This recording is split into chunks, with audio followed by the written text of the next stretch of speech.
Hello, everybody, and welcome to the Seventh Rule, Star Trek Convention Edition with your stars, Aaron Eisenberg and Sirach Lofton. My name is Ryan T. Oh, my. Today, we're joined by Carly Creer, a.k.a. Carly Shibby. I guess I should ask you which one you prefer first. And Sierra Stout, and they're calling in from Utah. Where in Utah is it? Yeah, Mid-Valley, Utah. Mid-Valley, got it. There a top and a low? What? I just wonder if there was a top and a low valley also. High, low. There is. Yeah. Is there? Yeah, up. Like North Town's like Ogden, and then South Town is like Provo. We're like right in the middle of the valley. There you go. See? You see, your joke backfired. No, it didn't backfire at all. It's just information. There actually is a top and a low. Yeah, I'm glad to know that. You see? Yeah, I know. I'm right here. I did see. It's all the Mormon Valley. Mormon Valley. Yep. Now, what's that behind you? Is that a wall full of really cool stuff? No, Yeah. it's just a wall full of stuff. This is our Star Trek den. Yeah, Wow. we got Awesome. all the different series up, pictures, all sorts of stuff. Yeah. And there's a scary baby back there. It looks like next to Chakotay. That thing's a little Scary scary. baby. Yeah. Oh, didn't see Kim? Yeah, it's a little hairy Kim. It's a little Harry Kim. We did a cosplay from the Thaw, and Carly was the clown, and I was her sidekick, and we had the baby Harry to carry around with us. How could the baby Harry have a pip? In the episode, Ensign Kim is shrunk down to a baby, so the infant is in the full uniform. Wow. So he gets in the pip. That's a crazy episode. I got to check that out. He didn't get promoted though in that episode. No, I never do. No, he was born with that one pip, and he can die with that one pip. That's right. Did they have one where he turned into an old man and he still had one pip? He was old and probably had one pip. Oh, okay. Enough of ripping on Harry Kim. That's kind of mean. Oh, Let's hear. No, we love Harry. Harry's the best. Oh, second best. Second best. Third, Yeah. Aaron. You Third, got yeah. The baby's pip out of it. Well, I was thinking specifically Starfleet ensigns and who get promoted and who don't get promoted. You know, I don't know what I'm referring to quite. Anyway, but we should move on. By the way, Aaron, check this out. I'll check it out. Oh, we did a photo together. We've got Carly and Sierra with you and Max. That's true. You know, I wish I looked like Nog. I look like Bat Boy from, that World News newspaper. The nose is too big and the ears are too big. Oh, well, we got to. I hope we get that fixed. I'm supposed to have a smaller nose this year, so I'm really hoping that gets fixed this year. So we'll see. Well, that'd be cool. I enjoyed the photo. It was a lot of fun. Yeah, it was a good photo. Yeah, it is a lot of fun. People seem to really enjoy it, and I think we're doing it again this year, so that should be fun. Thank you for doing the photo with us. Sierra, you're holding something. Is that a Tribble purse? Yeah, it's actually just a Tribble on a leash. Oh, good. I like to keep my Tribbles on a leash too. It's the only way to walk them. It is. Otherwise, Yeah, it gets out of control. Out of control. yeah, they'll eat everything if you don't leash them up. So. Awesome. I think Sirach, are you back? I'm back. Sirach's back. Okay. Yeah, I am back. Yeah. Sorry, I couldn't hear anything. All right. So I just heard that Aaron was jealous of this baby's pip. That's all I was hearing. Well, probably looked a lot cuter than me. Plastic, so. That's true. That's true. It's still between you two in the back, and it's a little creepy. It's like a Star Trek Chucky right now, is what I keep saying. Do you want me to hide it? No, leave it. It's very entertaining. It'll be very funny if it moves and you don't see that. I will not enjoy that if it moves on its own.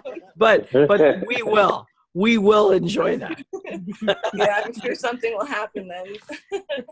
Are you guys going to cosplay this year? Oh yeah, probably, most likely. What are you going to cosplay this year? We have a Discovery Mirror Universe that we'll do. We always Really do good. Antiquarians. Thank you. What? Yeah, Cameron's gonna come again this year, so he'll probably be the green slave again. He should be. Yeah, he has a good time. And then we have original series costumes. Probably do the Cations. Always do the Andorians. So a whole bunch in the lineup this year. So anything new that you haven't done? Well, probably We're not. broke. Yeah, broke. And coming this year was kind of all just coming on a time crunch. Like it was kind of decided last minute, where Oh yeah. normally we have months to kind of decide and make something. So probably just a mix up of the same. But I love what we have, so it'll be awesome. Mm-hmm. Excellent. So Excellent. you're doing multiple outfits, right? Is that what the plan is? Yeah. Some from I original like it. series and Cations from the animated series. Oh, cool. Yeah. Andorians. Yeah. Try to do a little bit of everything. Yeah, Can you how bring many- the baby for Aaron? Just so we can see it up front, up close. Baby for Aaron. Yeah. That's great. Thank you. That's great. Bring me the, Thank you. the baby Harry Kim Chucky doll. That'd be great. We have a really great picture with Garrett Long holding the baby doll because he was so creeped out by it. His face was just like, ugh. Yeah. It was great. Yeah. He should be creeped out. I think he was more upset that it only had one pip. I think that's what he was Right? probably most upset about. Maybe we should have added one before we showed him. You know, I bet you if you added like 3, he would have been so excited, you know, that Right? well, you know, if that baby was an admiral, then we'd all have to salute it. Yeah, we don't want to go too far. We've got to keep him at a pace there. So this year would be what number of Star Trek Las Vegas for you? 8? Yeah, number 8. 8. Wow. 8. Is this 8 in a row? Yeah. Wow. And what inspired you to go to the first one? We found out it existed. Yeah. Well, so prior to that, you didn't know conventions existed, or that one specifically? That one specifically. We knew there was other ones, but they were far enough away. We didn't really want to try and get to them. And Salt Lake was kind of boring. So we driving to Vegas is so close, and it's so easy to make the journey. It's just a lot of fun to be able to go every year. That was kind of the decision this year. It was like, we can't break our tradition. We got to go. So we made it happen. So yeah, we're stoked. Excellent. And what was it like the first time going? Like driving down there from Utah. I'm assuming you still lived in Utah at the time. Yeah. And you're going to your first con, not knowing at all what to expect, what it's like. So what was that adventure, that first week, like for you? Yeah, is that like what is that, like a 4, 5, 6 hour drive? About 6. 6 hours. Yeah. Okay. Yeah. He gave It 3 was- numbers. it They was had to hit it magical. somewhere in there. Yeah. It was magical going down. And my younger sister, who's 10 years younger than us, actually came too. And she's a big fan. And she it was just the 3 of us. And it was just amazing. It was like, I don't know, meeting all your favorite people and seeing them in the flesh. Like, you actually were really awesome our first year. You were there and talked to us for a really long time. And it's super awesome. Yeah. I don't know. If Oh, Sarah thanks, is still Sarah. there. You're welcome. Well, he was probably gone for the 15 minutes and you just missed him. Yeah. Well, no, I don't know if he's still with us now, but he was there too. It was actually was it the year that last year that Avery was there? No. Okay. It was like one of the last 2 years that Avery was there. And Yeah. so a lot of the cast was on the stage. And it was probably one of the coolest things to see all of you guys together, Yeah. just Yeah. actually having a good discussion about what it was like on set. I mean, there was a few people still missing that year, but This is the first year you went, right? That's what we're talking about. yeah. I'm not making sure we didn't jump to a different year. Yeah. No. Well, the reason I was asking that is I was going to say, what were your top memories of that? And then I wasn't sure if you were combining some other cons with what you were expressing. So when you left that week, I'm assuming you made a lot of connections. And what was it like driving home after that week for you? And then I'm assuming the two of you go, oh, we're going next year, right? Yeah. So Yeah. what did you leave with after the convention? Just it was nice knowing that there was other people that were like-minded, that loved the show and the culture as much as we did. It was also really cool to find out some of the big cosplayers lived here locally by us. So it was really awesome. Yeah, and it helped. It just landing back to reality was kind of harsh in a way. Like it was like you had to come down from this euphoria of Trek and come back to reality of Earth and normal life. Snap back to reality. Bummer. Yeah. Bummer. That was the instant decision of we're going next year because we can't just do this once. Yeah. It's kind of like, you know, chips. You have to have it more than once. It's like Doritos. You just can't have one. Exactly. Yeah. Yes. Exactly. Sirach, do you have a question for these two lovely Creation's ladies? new model, by the way. The new motto for Creation. He can't just have one. Yeah. Hey, that's perfect. Creation. So what do you guys do? That's my question. I always like to know what people like. You know, what do they do for a living and, you know, career-wise. I'm in veterinary profession. I work with animals. I work in a high volume 6-doctor practice.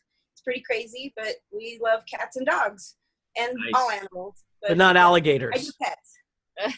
No big ones. No iguanas. Yeah, none of that kind of stuff. That would be maybe fun, but they're hard. Like big animals, hard stuff. So cats and dogs are good. I love exotic pets too. Yeah. Gotcha. So do you feel any type of way that there haven't been any pets in Star Trek, any domesticated pets in Star Trek? Until Picard? Yeah, the new promo with Picard looks good, but there was Porthos and like Data had his cat Spot. So there's been like, you know, a little bit of animals showing a little bit throughout the years. Data had a cat? Yeah, named Spot. Yeah. An orange Okay. tabby cat. Yeah.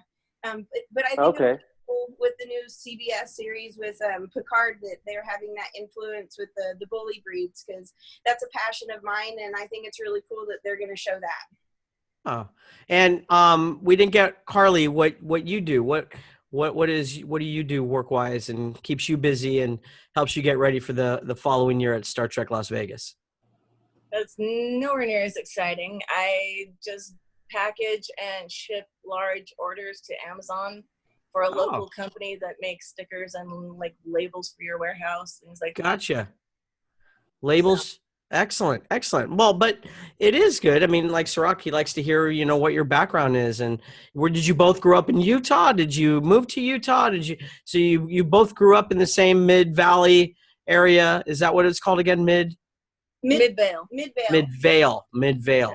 We're both born and raised, but she was raised about an hour away from the valley, and then I've lived in Salt Lake my entire life. Wow, I didn't know that. I didn't know that. Yeah, we became friends in junior high because of Star Trek.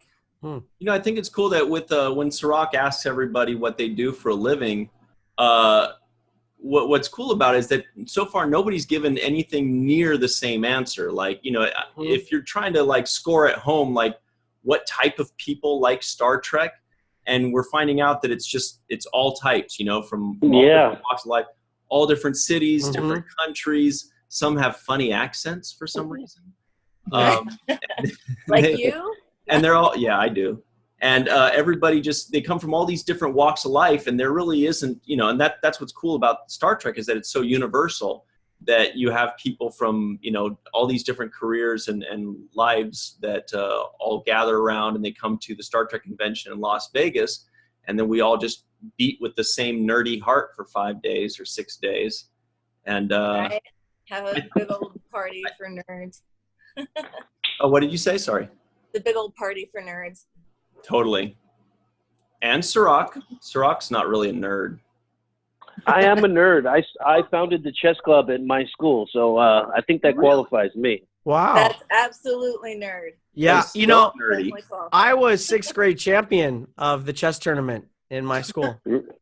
Really? I was actually Aaron, you can't use my line, man. I didn't. I didn't use your line. I didn't say I also started a chess club. I just said I didn't need the chess club because I won the chess championship in 6th grade. I was. He's the always club, trying my to one friend. up me, man. He's Hey, always Aaron, trying to one up me. I won the 7th grade championship in my school, so that is one upping right there. There you There go. you go, Ryan. Yeah, but see, what was funny about that, Sirach, is you didn't say that you won any tournaments or that you just set up the club. So I'm. Well, I mean, I didn't get a chance to go into it before you one upped me. But yes, I have won tournaments in chess. And thank you very much. You know who's a big chess player? Anybody know who's a real Michael big chess player? Chiklis. I don't know. I don't know if he is. I don't know. Armin Sherman. Armin Sherman is a big chess player. That's cool. Yeah. So I want to talk about something about animals in Star Trek real quick. In the Nagus, if you all remember, we didn't talk about this on our show. There's a scene where Quark, once he's been given the role of Nagus, he's sitting there with a mechanical puppet type of animal in his lap when he's in a conversation. Got a long anteater looking nose. It reminds me of the Jabba the Hutt little guy. Uh-huh. That's awesome. I do remember that now. I need to go back and watch that again. I'm like thinking Dark Crystal like, what are we going to say? Cosplay. He's laughing. He had something. It was Alf. It was actually Alf. It was Alf's distant cousin is what it was. Alf doesn't want to admit he's related. Hey, there's a reason he bailed out to Earth, Right? Alf guest starred on our show. Oh, nice. Yeah, he didn't have a lot to say because we didn't invite the puppeteer, unfortunately. What's what is the biggest thing about Star Trek Las Vegas that means the most to you? That every year, and I would assume it has to do with your friendship, because this is something you guys do together every year, and you have a very close friendship and a bond through. I don't know if it started from Star Trek, but it's something that you both share. And so, what is the most important thing about this event for you? I don't know, coming down every year and seeing our friends that we've made. We've met a lot of just really awesome people, and it's kind of become a little mini family reunion. Mm-hmm. And it's always fun just to hear stories that maybe you haven't heard yet, and just experiencing that culture that I spoke of earlier, just being there with like-minded people that love it and love the small nuances, and you can tell the stupid jokes, and just but I don't know, the sense of family that after going there so many years that we've developed, it's awesome. It's not like any other kind of convention, at least that I've experienced. It's a lot more open, friendly. Everyone's nice. There's no cliques. There's no judgments. There's no. You don't feel shame if your costume's not top notch on. Do you think that happens at other cons?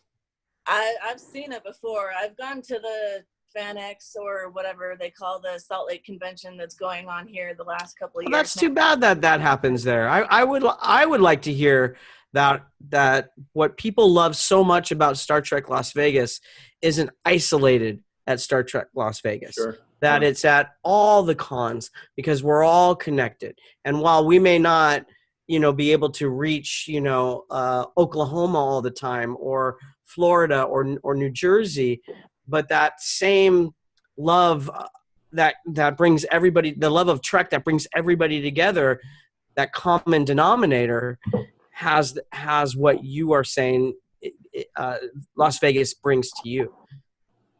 Yeah. Or gives you, I should say. I wish it would be more prevalent. I think a lot of cons, it kind of depends on where you are. Some places might be a little bit more open and flexible. Some, sure. I've heard a lot of things about San Diego where it can be really competitive and. Oh, San Diego Comic-Con. Mm-hmm. Yeah. Yeah, but I think that's a different animal than a Star Trek convention. That's a much different animal, because that's actually a launching pad for lots of film and TV, and it's gotten a lot of corporate players coming in to announce and share their show. And so I think that's a much different feel than than I would say Star Trek Las Vegas or any of the other creation cons I went to, or Shore Leave, or there's another one, I'm totally blanking on the name. And then there's this really small one up in Spokane. Such a wonderful man, Al Sandom, and he's got a little con. They're just a wonderful group of people. So from my perspective, I feel what you feel at almost all the cons I go to. I wouldn't even be able to say, well, this con I didn't. So I would like, you guys, fans of the show, to feel the same thing that I've had the good fortune of feeling. I'm assuming Ciroc would agree with me on that. Yeah. Well, the only thing I say about Vegas is that because it's Las Vegas and everybody has like their inhibitions, kind of removed, and there's a lot more things are kind of forgiven. Like, if you're drunk or if you've been up all night or if there's a lot more room because people say, well, it's Vegas. So I don't agree that doesn't give you an excuse not to be at the table in the morning. I'm just telling you right now. Well, look, I was drunk and I was up all night. And I still don't forgive you. Don't try and get me to forgive you on air. It's Las Vegas. What do you want me to do? All right, friends. Well, we've got to run. Sorry, we've just got a few seconds left, Carly and Sierra. But before we go, very importantly, so choose your words wisely. What's your favorite Star Trek series? I think I know Carly's already. What? I didn't hear what you said. Deep Space Nine. Oh, Deep Space Nine. Wow. I have a really strong tie between Voyager and Next Generation, but I really love Deep Space Nine as well. I enjoy all the tracks. We both love Voyager. Okay, that was just way too diplomatic, Sierra. Yeah. Way too middle of the road. Pick one. It's okay if it's not Deep Space Nine, I promise. If I have to pick one, probably now it's probably Voyager. No, it's not actually. It's what is it, Sierra? What is it, Sierra? Next Generation. Yeah, okay, there you go. Carly, is yours really Deep Space Nine or is it really Voyager? It's Voyager. Oh wait. Oh yeah. Well, you got the little Chucky doll behind you, so. Well, that's in Chucky doll. That's going to be the next movie in the series. Well, Chucky. Cardboard Star Trek going on too. So. What's that? We have a bunch of cardboard stand-ups in the background too. So. Oh, cool! Oh, wow. Little Janeway. Janeway's judging you silently. She's like, I don't know if I have to do She does have that look. She does have that look. Sometimes when I see Kate Mulgrew in the green room, I think she's judging me. I'm just saying. She is. Probably. Yeah, I think so. What would Kate do? What would Kate do? I don't never ask that. I always say, what would Nog do? I feel like that's a very widespread kind of question. That's right. Well, he asked me. The problem is I'm the only one that he asked. What would Nog do? What would he do? I'll tell you. He's trying to steal my joke. You're trying to one-up me now. Don't think I don't know your game, my friend. All right, Ryan, you gotta get us out of here. He's biting, chomping at the bit right now. I'm so hungry. No, but thanks so much for joining us, guys. As always, we're looking forward to seeing you in a couple weeks. It's going to be a blast. We're looking forward to your Discovery cosplay and your Andorian cosplay. It's going to look awesome as usual. Yes. Yeah. Yes. So for Ciroc Lofton, for Aaron Eisenberg, for Sierra Stout and Carly Creer, my name is Ryan T. Husk. Always remember the 7th rule.